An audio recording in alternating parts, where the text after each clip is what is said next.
दोस्तों, हम लोगों का एक्सपेक्टेशन इतना ज़्यादा है कि वो हमारे पर्सनल रिलेशनशिप को भी ख़राब कर रहा है.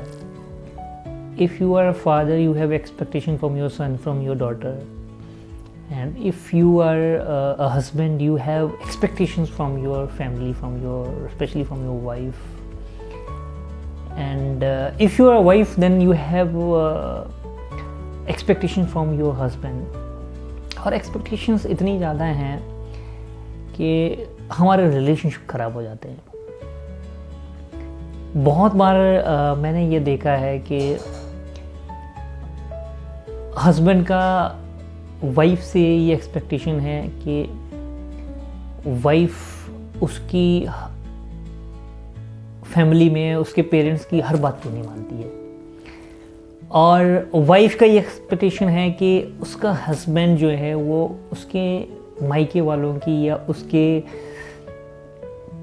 पेरेंट्स की बात को फॉलो क्यों नहीं करते हैं. So these all are expectation friends.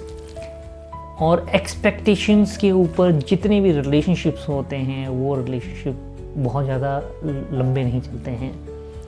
So it's my advice to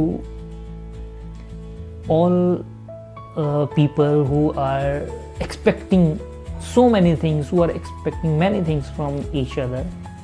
Expectations are the only problem. और हमें इस चीज़ का ध्यान रखना है कि जब भी हम रिलेशनशिप में हैं तो हमें एक्सपेक्टेशन रखनी ही नहीं है. क्योंकि दोस्तों, आज फैमिली में सबसे ज़्यादा लड़ाई, सबसे ज़्यादा झगड़े इसलिए हो जाते हैं कि कोई दूसरा हमारी एक्सपेक्टेशन पे खरा नहीं उतरता है. अगर हमने किसी के पेरेंट्स का सम्मान नहीं करा, सम्मान इन द सेंस कि कोई चीज़ उन्होंने हमें बोला और वो बाय चांस भी सपोज़ आप उस चीज़ को नहीं फॉलो कर पाए, उस चीज़ को आप नहीं उस टाइम पे एग्री कर पाते हो उस चीज़ को लेकर के, तो दूसरा आदमी क्या समझता है कि ये चीज़ जानबूझ के हुई. Because expectations are there. अगर एक्सपेक्टेशन नहीं रखेंगे दोस्तों तो कहीं ना कहीं पे आपका रिलेशनशिप बहुत अच्छा चलेगा. सो मुझे बहुत सारे लोगों ने वीडियोस पे और लाइव जब हम करते हैं तो लाइव पे जब मैंने उनसे पूछा कि कुछ ऐसा आप क्या चाहते हो कि अगली वीडियो में उस तरह का टॉपिक लेकर के आऊँ, तो बहुत लोगों ने मेरे को सजेस्ट करा कि मेरे कुछ फ्रेंड्स हैं, उन्होंने भी सजेस्ट करा कि इस टॉपिक के ऊपर आप वीडियो बनाइए. क्योंकि आजकल जो इंटरपर्सनल रिलेशनशिप्स हैं, फैमिली के अंदर जो रिलेशनशिप्स हैं, वो रिलेशनशिप्स इतनी स्ट्रॉन्ग नहीं है.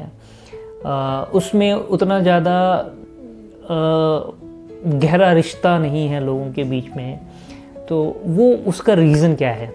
सो व्हाट आई फाउंड कि जब हमारा एक्सपेक्टेशन बहुत ज़्यादा हाई होता है एक दूसरे से, तो कहीं ना कहीं पे हम लोग दूसरे आदमी को तरजीह नहीं दे पाते हैं. And these expectations are important. Expectation रखना हर किसी के लिए एक्सपेक्टेशन रखना ज़रूरी है. मैं भी अगर कोई काम कर रहा हूँ तो मैं दूसरों से एक्सपेक्ट करता हूँ कि दूसरा भी मेरे लिए ये काम करे. बट एक्सपेक्टेशंस बहुत ज़्यादा नहीं होनी चाहिए कि ये चीज़ टू द पॉइंट ही फॉलो होनी चाहिए, ऐसा नहीं होना चाहिए.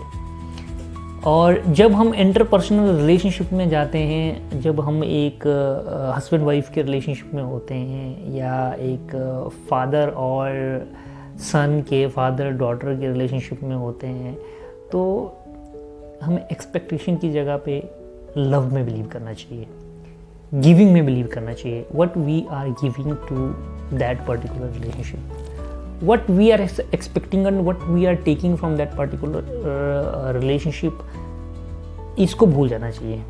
तभी आपकी जो फैमिली है वो एक सही डायरेक्शन में चलेगी और आप खुश रहोगे. दोस्तों, आपका एक्सपेक्टेशन अगर है और वो पूरा नहीं हो पा रहा है किसी भी रीज़न की वजह से, तो उसमें आपको बहुत ज़्यादा अपने आप को इंटिमिडेट नहीं करना है दोस्तों कि ये चीज़ नहीं हो रही है और किसी दूसरे को आप दोष दे रहे हो. ऐसा कभी मत करिए, इससे चीज़ें और ख़राब होती हैं. सबसे बेस्ट वे यही है कि आपका एक्सपेक्टेशन कम से कम होना चाहिए और जितना आप कर सकते हो वो आपका फैमिली है, जितना आप उनके लिए कर सकते हो आप करिए।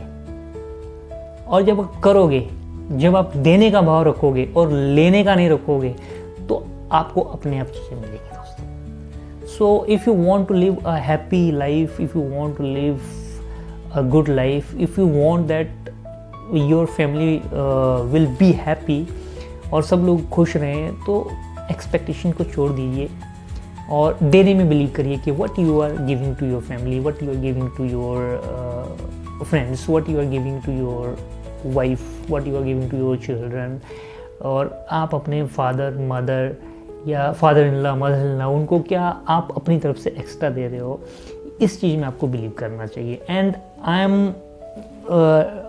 एम जस्ट इंश्योरिंग यू कि अगर आपने ये करना स्टार्ट कर दिया तो you will live a happy life, your family will be very happy.